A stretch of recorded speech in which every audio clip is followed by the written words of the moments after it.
Hi, Joseph Lumpkin here from Fifth Estate Publishing, and it's morning in Alabama where the birds are chirping and the chickens are laying and the dogs are happy. I hope that your world is happy too. So I want to drop some information, make you think, maybe get your mind working. So I want to pose a question.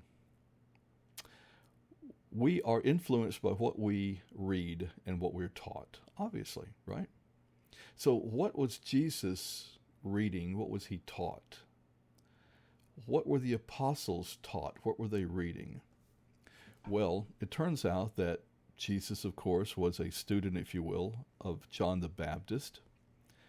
He was actually baptized into that sect. People don't understand that the baptism that John did with Jesus was basically a baptism into that kind of belief system, if you will.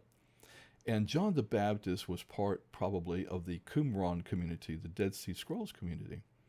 So what were these guys reading? Well, it turns out that in the Qumran dig, the most favored book, the book that was most copied and found over and over and over in all these caves, was the Book of Jubilees and the Book of Enoch.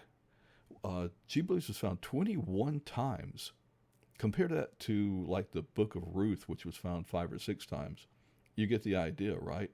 Or the Book of Joshua in the Bible, 5 or 6 times. The Book of Enoch, 25 times it was found. These are hand-copied manuscripts. It's not like you can just print one off and buy it. So these things are really important, which is why Jude quotes the Book of Enoch for an entire paragraph. Peter tells us that the angels, the fallen angels, the demons, were kept under the throne in chains. It just, these guys are quoting out of these books.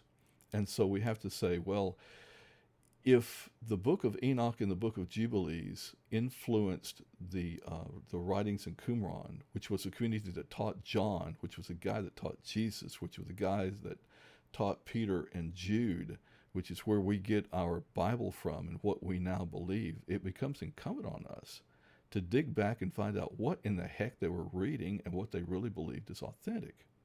So that's why we did translations faithful to the original out of the Qumran dig. So we have the books of Enoch, if you're interested. Only the first book of Enoch is considered canon, and the first book is what they were reading. And we have the lost books of the Bible, the great rejected text.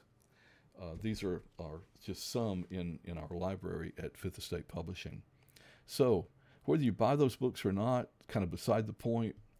The point is, pay attention to what people are reading, what they're teaching. Who taught your teachers that are teaching you? There's the question.